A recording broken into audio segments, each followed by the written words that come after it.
So, for the camera, right? Let's recap. We're talking about the Roman Empire, chapter 6, and I told you that the point of this is not really to talk about the Roman Empire. It's nice and interesting what they did, but really we're talking about one of the pillar elements of the Western civilization, Christianity. And we started with, okay, where did Christianity start? It starts with Jesus. We call him Jesus from Nazareth, and then we're getting into discussion where it was Nazareth then. Now it's in the state of Israel, but then was in what state? What's the name of the chapter? Chapter 6? The Roman Empire, right? The Roman Empire. So it was in the Roman Empire. And by the time we're talking about here, well, okay. The Roman Empire controlled the whole of the Mediterranean, including this part here, which is today Israel. At that time, that was called the Roman province of Palestine. Palestine. Palestine. There is a bit of confusion here. There was a Jewish state in Palestine. And that was really a Roman pattern of doing things. These conquests of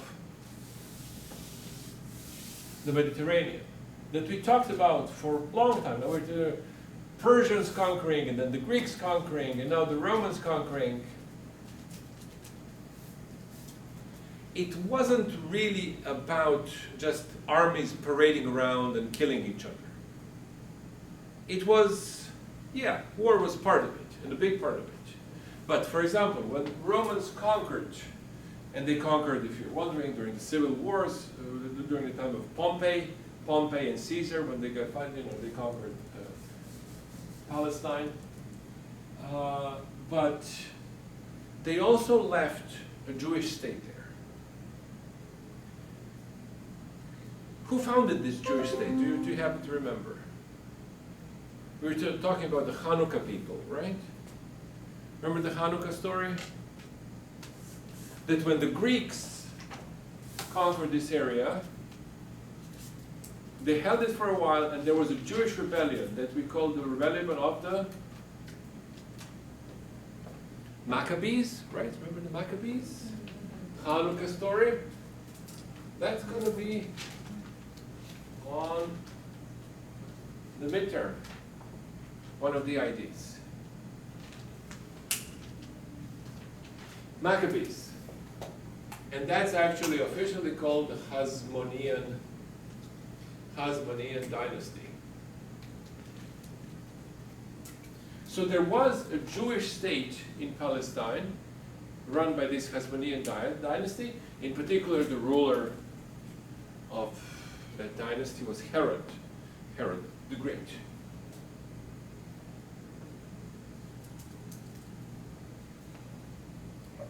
But the Romans also controlled a lot of things there. In other words, the Romans were trying to figure out a way how to incorporate that area into the empire. And the way the Romans did it was gradually. You first give them a little bit of autonomy. They have their own dynasty, but the Roman troops come in and so on and so forth, and they go and they hold certain places. And then the Romans kind of encroach more and more, and eventually they would turn the whole thing into a Roman province. That's the whole process. So this is as to where, right? Where was Jesus born? In the northern part of Israel.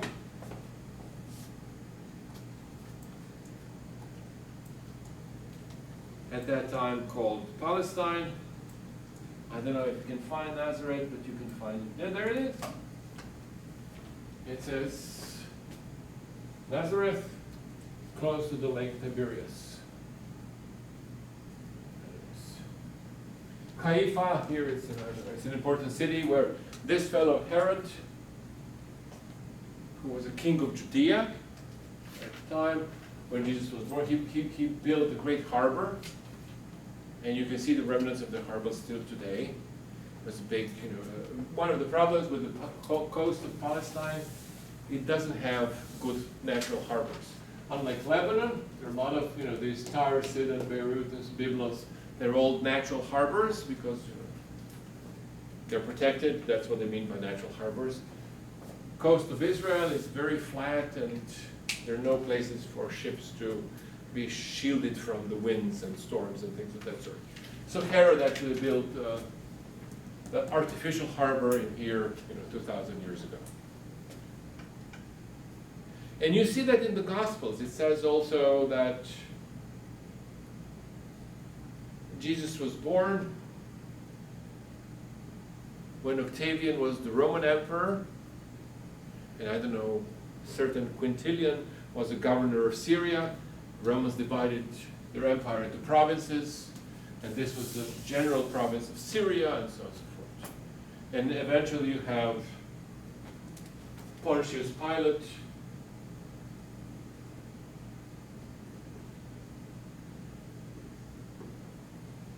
who was a Roman governor of Judea at the time when Jesus was executed.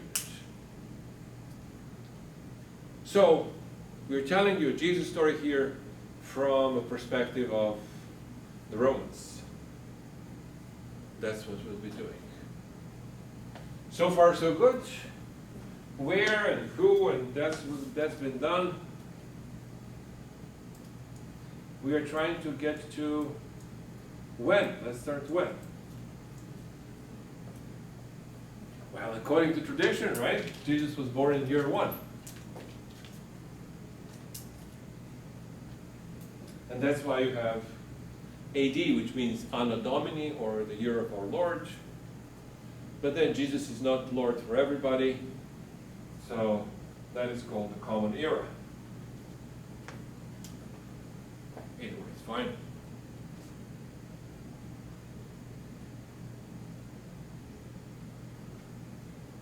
But it seems that when they did the math about when was Jesus exactly born,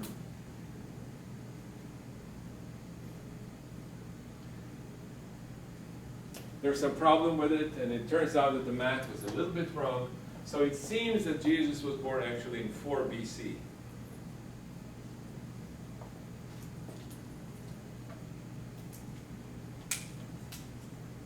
So he was born under, in either cases, in both cases, under Octavian. Octavian. And that is going to be really important throughout Christian history, because the new religion comes into historical processes, into history, at the time when Rome becomes an empire. So the idea of Christianity and the idea of Rome and the Roman Empire are going to be wedded. Sometimes, it was a marriage of love, sometimes it was a forced marriage, so to speak. But the idea of Rome and Christianity kind of goes together through history. That's why we have the Roman Catholic Church, and the Pope lives in Rome. And that's why, people who don't like the Roman Catholic Church, and they have their own visions and so on and so forth, so they tell you a different version of the story. But again, both of these, both the Protestants and Catholics, kind of look at this relationship between the church, the new religion, Christianity, and the empire. And they say, like the English, well, we're not part of the Roman Empire, we're English, we're an independent nation, we're an empire of our own, therefore we don't want to be Catholics. You want to summarize history of England, that's the history of England in the last 600 years. Very short, right? So I just remember it was Jesus born in Bethlehem, right? Well, Talking about Jesus, right? I just remember it was Bethlehem, right? That's where it was from. Was he was born. yeah, that's a bit of a problem also for the gospel writers. Was he actually born in Bethlehem, or why is that called the Jesus of Nazareth?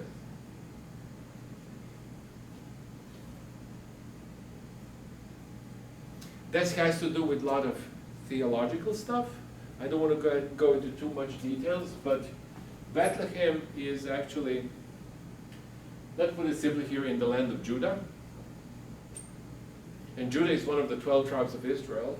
And according to the predictions, the Messiah was supposed to be born out of the tribe of Judah and from the line of David. So since David was born in Bethlehem, so the new Messiah, the new king of Israel, would have to be born in Bethlehem.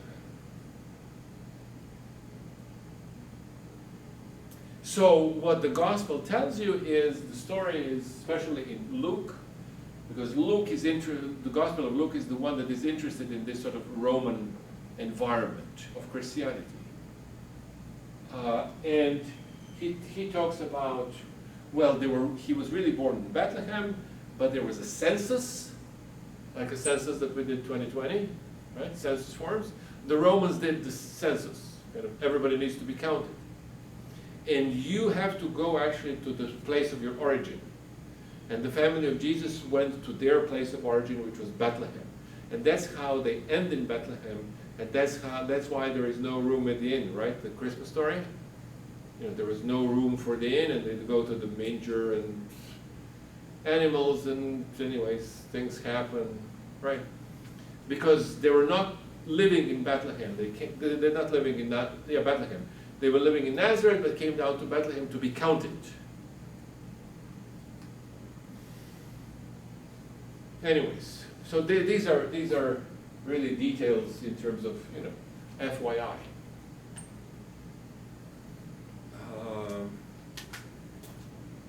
What else? So he was born under Octavian, and he was executed under Emperor Tiberius.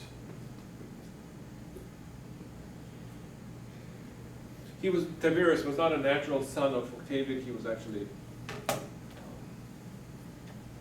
the son of his wife from a previous marriage. So Octavian adopted him, but anyways, the next emperor, Tiberius.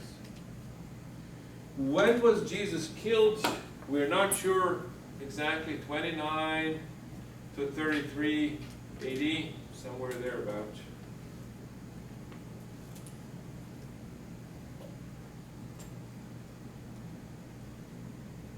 But we know a lot of things. Why was he killed? At least in the eyes of the Romans.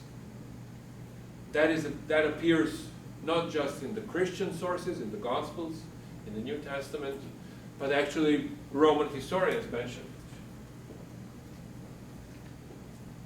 it. And the sign on the cross tells you why. Tells you the verdict.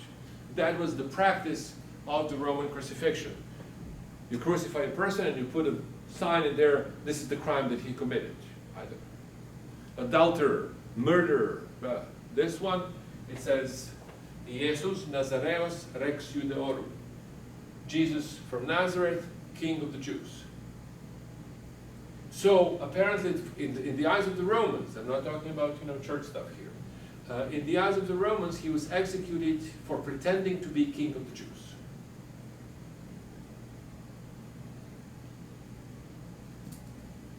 That's a political crime. And the Gospels respond to this charge in which way? You get it especially in the Gospel of John, which says, well, my kingdom is not of this world. That's how the Christians responded to the charge. They were charged with being insurrectionists, starting a rebellion against the Roman state and trying to restore the kingdom of Judea. And the Christians say, no. They put it in the mouth of Jesus. My kingdom is not of this world. So that's a historical context of that.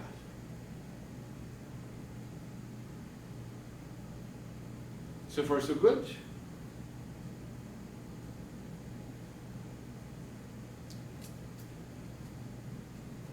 So, Jesus was born, he died.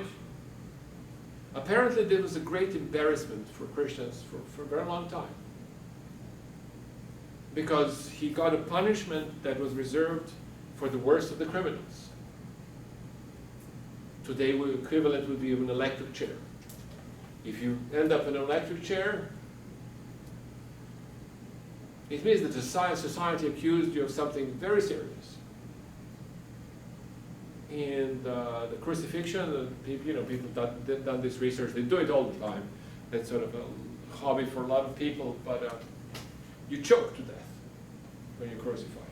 You can't breathe because of the muscles are stretched. And you can't breathe, so you basically slowly choke to death. You can't eat, right? Hmm? You can't eat either, right? Can eat or? You can't eat either, because there's starving death as well. Right, yeah. But I think not being able to breathe is a more urgent problem, right?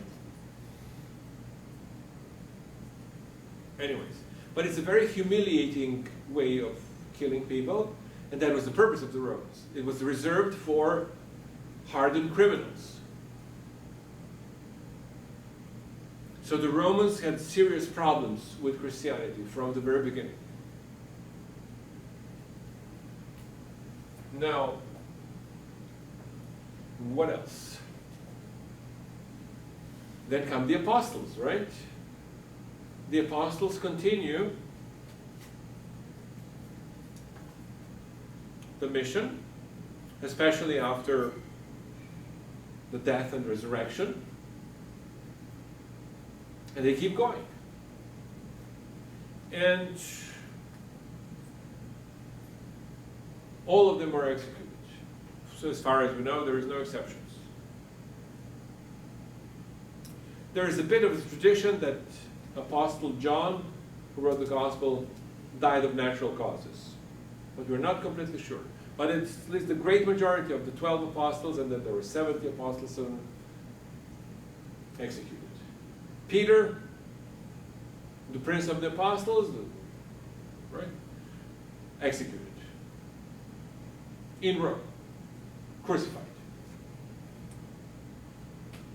Paul, who is known as apostle to the Gentiles. Okay. Apostle to the Gentiles.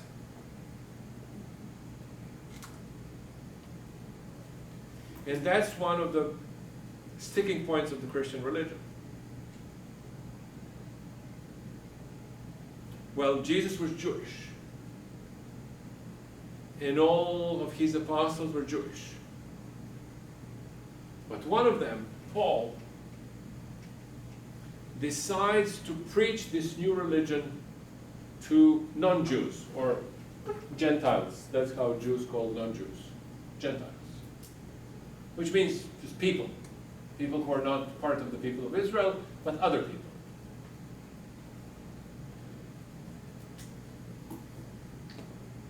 And that causes a controversy. You see it in the Bible. We were talking about the letters of Paul, and Paul writes about these things. And he's always being accused that why are you preaching this message of Christianity to non-Jews, to Gentiles? And he responds. So all of the letters of Paul that are in the Bible talk about, really, the main topic is, Paul is saying, why am I preaching this message to non-Jews? But Paul seems to be the one who made this step. Because of Jesus and his apostles, all the stories that you see in the Gospels, they're still within the Jewish environment. Then Paul comes around, and the message spread to non-Jews. That's a big deal for Christian religion and for Western civilization in general. Because most of us around here are not Jews. But yet we follow this story of Jewish people and then of Christianity and so on and so forth as kind of our story. Which, to be honest, maybe it's not ours. Maybe it's a Jewish story. But that's part of living in the world. So, Paul claims then that he was also executed in Rome, but he was not crucified like Peter. Wasn't he boiled? Hmm? Wasn't he boiled? Boiled. I don't know if that's true. But No, think so. I know they said one of them was boiled, one of them was crucified upside down. Yes, that's a. It's not really. It's hard to tell that these, for example, Peter was crucified, we know that for sure. But there is a legend surrounding the whole thing that when he was about to be crucified, Peter said, well, I'm not worthy, so crucify me upside down. Whether he actually said that, we can't tell really. But, that's left to the fate to decide. For us historians, we say, we're not sure, so that's about it. But Paul, we know, at least he claims that he was, well, not he, like Luke was a disciple of Paul. So Luke writes that Paul was a Roman citizen and therefore he had the right not to be crucified, but he was decapitated. So they pull out the sword and chop his head off.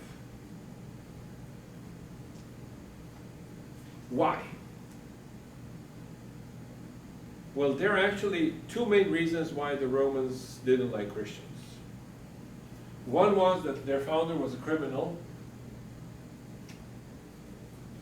The second reason is a little bit more complicated, and that is the expression religio licita, or licensed religion. In other words, allowed religion. Religion that is legal. So the Romans had this concept in their culture, and it was also part of the Roman law, that as far as religion is concerned, you're supposed to follow your ancestors. So if your father was Jewish, you're Jewish too. That's what you're supposed to do. If your father was Roman and he worshipped Zeus, you've guessed it, you're supposed to do the same thing. That was good. That was allowed. Licit. We have the word in English illicit, which means illegal, right? Illicit. So that comes from Latin. If you're coming up with some new innovations in your religion, the Romans didn't like that. You're making up your religion on your own. So, no, that's illegal. And the Romans would typically ask you to go back to the religion of your ancestors, of your fathers and your fathers' fathers and your fathers' fathers. Because religion usually, I mean, some exceptions, but usually it goes from generation to generation. And then somebody decides to join the Pentecostals, and just kidding. But for Romans, we kind of consider it natural. So for us, it's very hard to understand how that works. So, somebody buys a building and starts a church and calls it, I don't know, New Holiness, whatever, feel-good yoga church, and we're fine with it. We consider that part of our religious freedom. Not for the Romans. With your fathers and your fathers' fathers and your fathers' fathers' fathers. So the Romans were not sure what this Christianity was. They thought it was a Jewish religion, and they would ask Jewish community, are these your people? And the Jewish community would say, no. They separated from us. Paul did. He was apostle to the Gentiles, and he started preaching some new religion, and this was enough for the Romans. Oh, so this is a new religion. This is not Jewish religion. Jewish religion is recognized. But this Christianity, that's a new religion, forget about it. So then you would be offered a choice.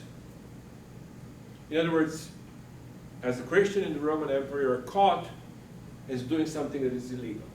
So therefore, your chance is either join the Jewish religion that we recognize, or pick any Roman religion. Offer sacrifice to the emperor, or God, or whatever, Zeus, Jupiter, you name it. and get out of here. Don't waste my time. The Christians didn't want to do that either. And that usually involved a penalty. And the penalty was, I told you before about the ancient law codes. They were not really big on the reform the prisoner idea. So keep people in prison so you can reform them and they repent and they change. Nah. Get a punishment, pay a fine, or if that doesn't work, we kill you. So it was a rough system of justice.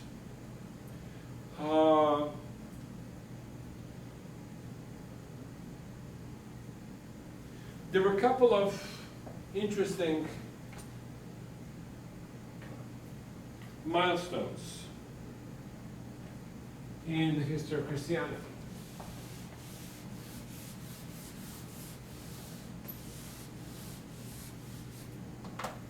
We talked about the first part of the Roman Empire. So we have the first emperor, Octavian. Octavian Augustus. Then we have Tiberius. Then we have Caligula. Then we have Claudius. And then we have Nero. So these were what are called the Julio-Claudian emperors, Julio-Claudian dynasty, right? And then there is a bit of a crisis from 66 to 70 AD. When 4 emperors actually changed places. It was like a revolving doors. Well, this is important for us because during this period, my cat was sleeping with me tonight, so I sneezed today. Anyways, 66 to 70 AD, something that was called the Jewish Revolt.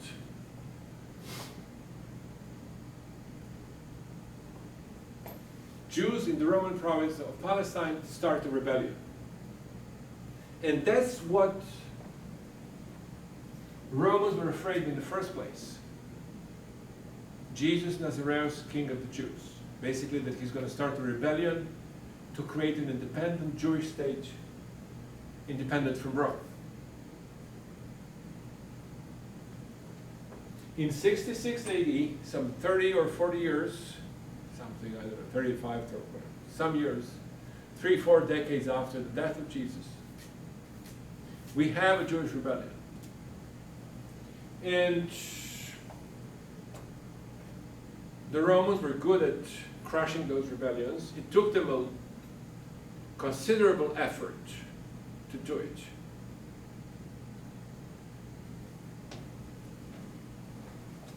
But you have a monument to that in Rome. Let me just show you a picture here.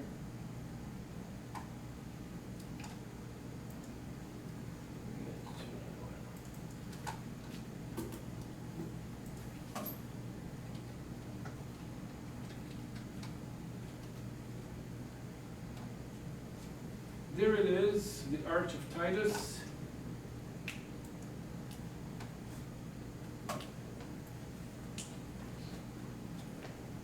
It's in Rome, and that's what Romans did for their generals. In other words, if there is a huge military victory, then the Roman Emperor Titus, in this case, would be given a triumphal parade, what we call a parade. The Romans call it a triumphal procession. And these gates would be built, and here if you look at the picture, there's some pictures here on the inside. What this gate actually, what these pictures depict is the defeat of the Jewish rebellion. And in particular, the Jewish temple in Jerusalem was destroyed. But that's a very important thing for religious history in general. That temple existed all the way back to King David, 1,000 years ago, before the time it was destroyed. And it was destroyed by the Babylonians and then rebuilt again when the Persians came over, and the Greeks tried to defile the temple, and the Hasmoneans, the Maccabees, tried to cleanse it and renew it and rebuild it and so on and so forth. So it was Nuller and the Herod of the Hasmonean dynasty also built greatly around the temple and so on and so forth. And now the story of the temple is over. The Roman destroyed it. And Jewish religion also changed. In what way? Jewish religion throughout history, that we were talking in the first 6 chapters, was based on the priesthood. And you have Jewish families still today with the last name Cohen, which in Hebrew means priest. So these people have an awareness that they come from priestly families. But they're no longer priests in Jewish religion. What do we call Jewish ministers?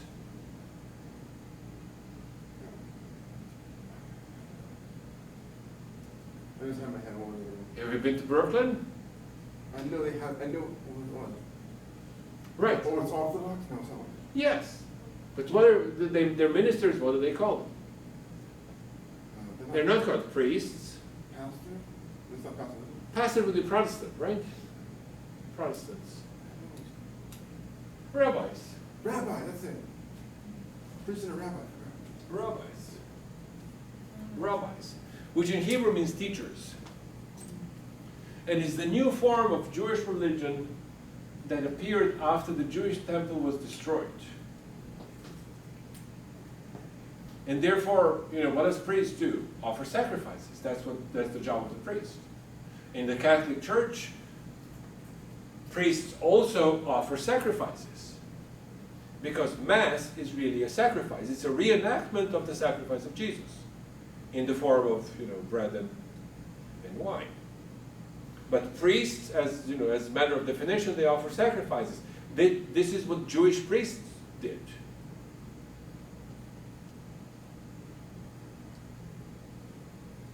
Now, where do you offer sacrifices? In the temple.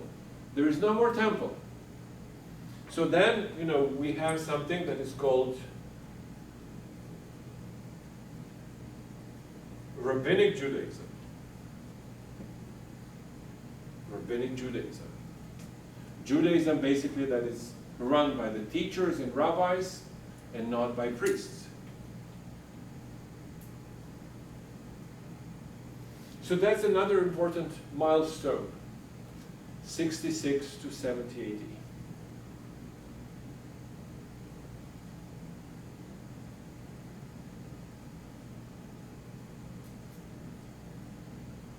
And this time period, of 66 to 70 AD, was a period of a first major persecution of Christians. You can imagine why. There was a rebellion in Judea. These Christians are somehow connected with Judea. Their founder was accused of claiming to be the king of Israel. They were suspicious. For the Romans, they were suspicious. But this is a time period when a lot of these stories about the apostles dying, Peter, Paul, they all died in this time period. And then actually for a very long time,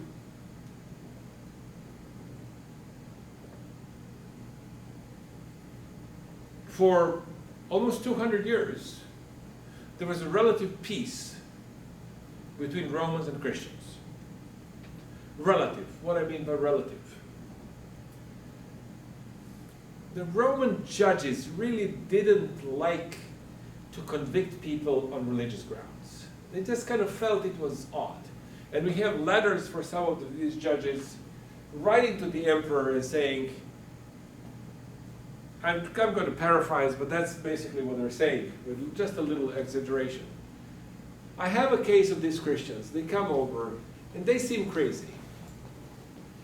I tell them, okay, just, either do some Jewish thing or offer some sort of a sacrifice and get out of my courtroom. And they insist that they don't want to do it. And I just hate sending these people to the lions.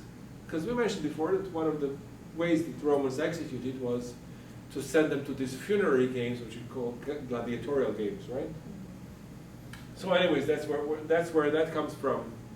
So we have letters of Roman judges writing to the emperors, is there a way that we don't really kill those people? They seems to be nuts. That was the general Roman impression. And the emperor says, well, don't seek them out. In other words, don't go around looking for them.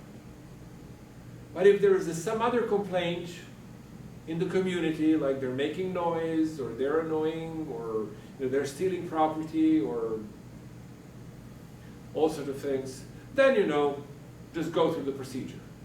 So in general, for the next 200 years, all the way to 285 AD, and Emperor Diocletian, there is 200 years of relative peace for Christian community.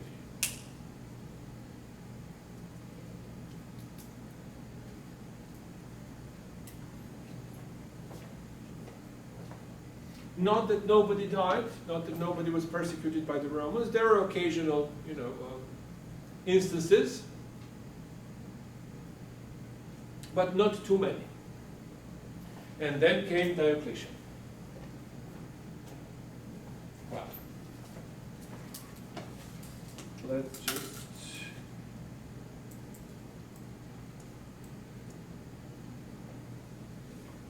Diocletian was born here in the coast of Croatia today, Dalmatian coast. He built a retirement home for himself there. In the place called Spalato. Anyways, in case you're traveling to Europe, it's one of the interesting things to see. But he was a very interesting person. He came to rule the Roman Empire after what is called the crisis of the 3rd century. And that's a crisis that lasted basically from the 220s to the 280s.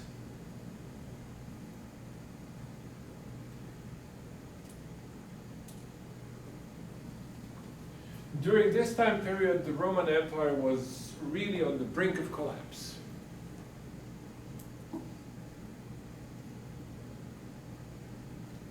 And the collapse was, well, first and foremost, economic.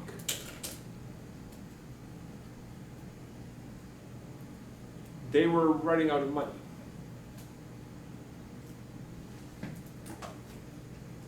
So what do people do? What do people do when you run out of money? That's a tough question.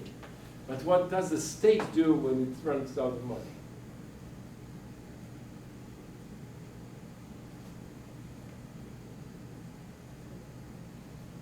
Because nowadays it seems the state is coming with this money out of thin air. Oh, $1.3 trillion. Yeah, we got it. Where do you get that kind of money? So anyways, we'll get to that when maybe that's Western theme too, right? Money and that sort of stuff. But Romans had gold coins and gold and silver coins. They also had copper coins, but that was like quarters and little pieces of money. But they had gold and silver coins. And they figure out, well, as much gold as you have, that's as much money that you have, right? So they figure out a way how to cheat. The state did figure out. And for example, you get, I don't know, 10 pounds of gold and you can mint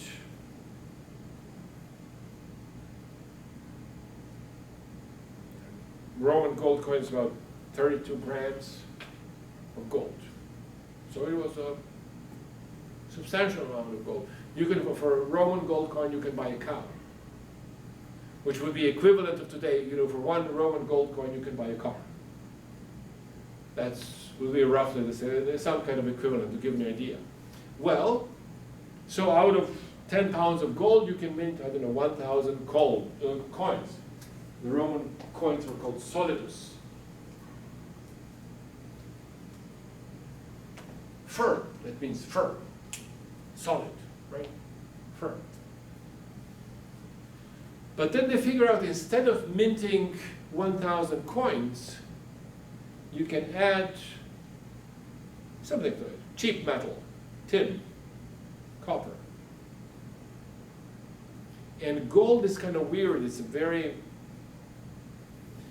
you can add a lot of additions to it and it still looks like gold. So you can add about 90% of tin or copper to it, and it's still going to look like gold. But it's not. So that causes what is called inflation.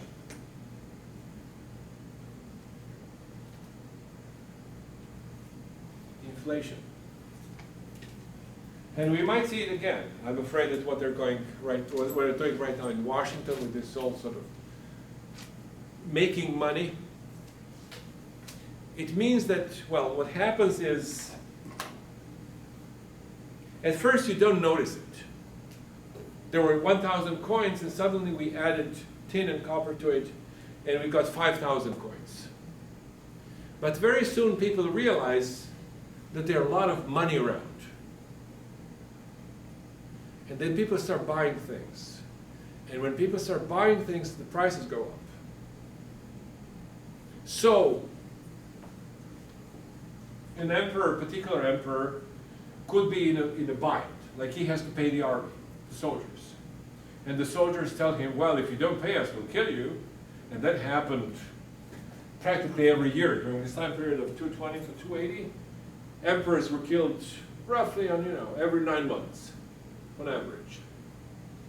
And it was for the same reasons. They didn't have to pay the money for their soldiers. They didn't have the money to pay the soldiers. So they faked it. They minted fake money, which was not gold or silver, but it had a lesser percentage. And then these coins went into circulation and the prices go up. As they're available, people go, oh yeah, buy things. Oh, there's money around. Yeah, let's raise prices. And this is what we call inflation. So this was to such an extent that by the time of Diocletian, people were not really buying anything for money. Nobody was willing to sell or buy anything for money because money was worthless. You don't know what's in the coin. Is it gold or is it tin? So therefore society reverted to barter. I have 12 eggs, would you give me a chicken? Your chicken? No. How about 24 eggs? The chicken lays a bunch of eggs all the time, so. But if, okay, right, so anyways. How about 12 eggs for a rabbit? Is that a fair deal? Yeah, I guess so. And this process is called Marketing or barter. Barter. It's an exchange of goods without money, right? It's just hard to come up with an exact equivalent, right? Because the chicken didn't work. So I have chicken, they lay eggs. Why would I sell a chicken for, eggs? But if I give you a pig for 3 chicken, that might be a good deal. So they reverted to barter. And Diocletian was the emperor who fixed this.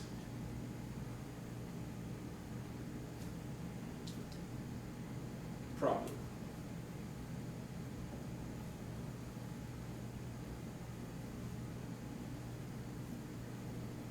But he fixed this problem actually by Well, first of all, he stabilized the money. He said, no more diluting of currency, diluting of coins. When the Roman state says, this is solidus, this is solidus, it means that there is so much gold in it as we say that it does. Okay, that's easier said than done. Because just saying it, it doesn't make the problem go away. So Diocletian realized that in order to be able to do it and find enough money, he would have to increase taxes. So he increased taxes enormously. To such an extent that a lot of people who are not able to pay their taxes, they become what we call serfs.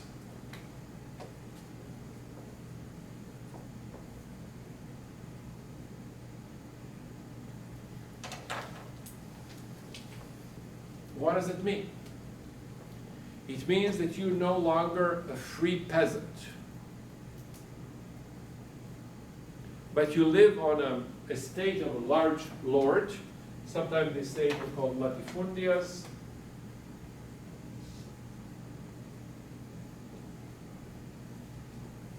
Latifundia. And the lord of the estate is paying taxes for you. He takes that obligation on himself. But you have to do something in exchange. Well, you have to give that lord share of your crop. We sometimes call this institution sharecropping. And it exists especially in the South. After the Civil War especially, when a lot of slaves were freed and they were turned into economy and they didn't know how to do, they would go to a former slave owner and said, okay, can we make some sort of arrangement, or I need to pay the taxes, what do I do? I said, I'll pay taxes for you and you do this for me, and that, and we come to arrangement of some sort of sharecropping. In other words, you take care of the land, you give a piece of the produce to the Lord, so to speak, and you keep a little bit for yourself, something for yourself. But you're no longer what Cicero, listen now very carefully, because that's one of the answers for your essay. You're no longer a free farmer. And Cicero believed that free farmers are the backbone of the Roman Republic. And Thomas Jefferson did the same.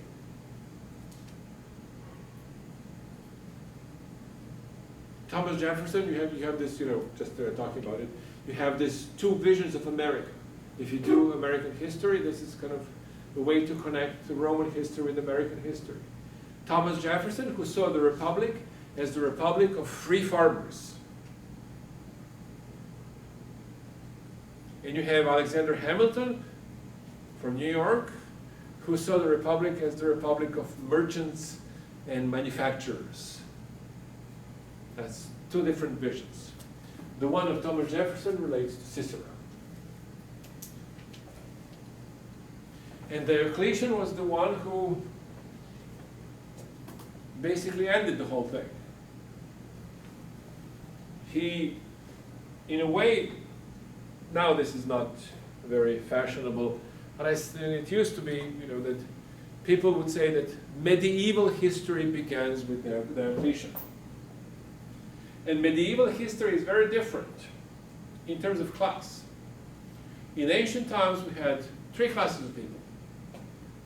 Well, right. Free farmers and slaves. That would be two classes. Okay. So free farmers and slaves.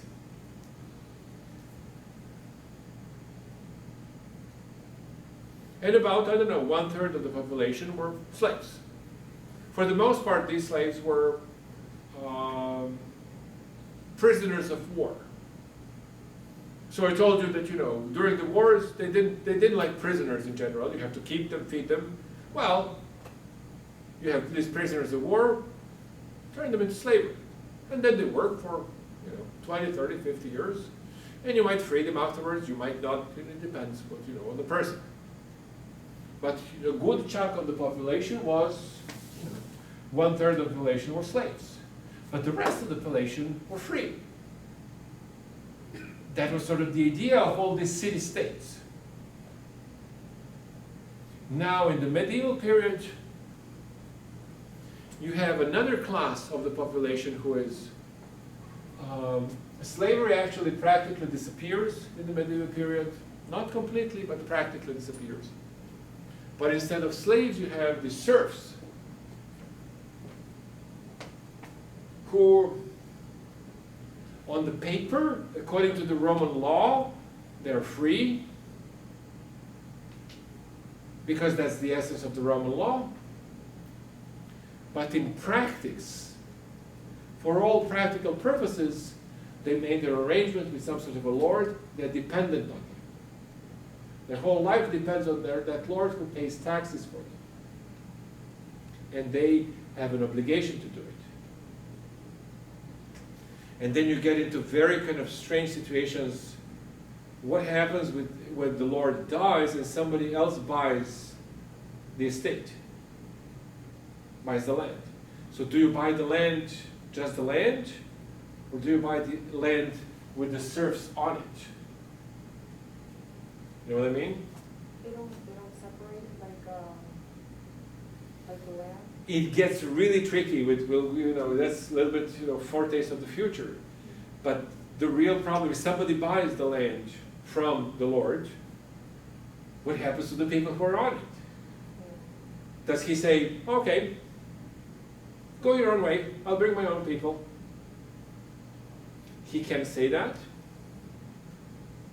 Or can he, because this might technically be your land, but you cannot pay the taxes on it, so you got into some sort of arrangement with the Lord, and it gets really complicated. Yeah, that does sound So it's a legal mess, right? Yeah. That's why the Middle Ages are so confusing, because at the core of the Middle Ages is this economic uncertainty. You don't know who owns the land. But to simplify it, you can say that actually they start selling the land with people. So if you sell the land, you say, okay, I'm selling this, but asterisk, have in mind that there are 1,000 serfs on it, and they come with the land, and if you want to buy it, you have to keep them there. And then people say, okay, So then it gets really tricky, like, okay, did you buy the land or did you buy the people? Because if you bought the people, that would be slavery, right? Yeah. But technically, according to the Roman law, these people are actually free. But we'll come to it again and again after the midterm, right? Midterm, the election day. That's Tuesday for, so, anyone else? So to end the whole story, what happened with Diocletian? Diocletian was a very traditionalist, and he thought that he was restoring the Roman Empire the way it should be, and he didn't like these Eastern religions. And it wasn't just Christianity, he didn't like the Persian Zoroastrianism and Mithraism and anything that was, he wanted to get back to the old Roman religion. And he institutes the most vicious persecution of Christianity that the religion has ever seen. You can only compare it to the, Bolshevik Russia in 1917. And if you look at the Catholic calendar, a good half of the saints are due to Diocletian. They were executed under Diocletian. The guy who stopped this was Constantine, and he legalized Christianity, but Constantine coming up Thursday, next Tuesday, we'll see. That's it. Diocletian, Constantine, serfs, slaves, I don't know what else. That's enough for today.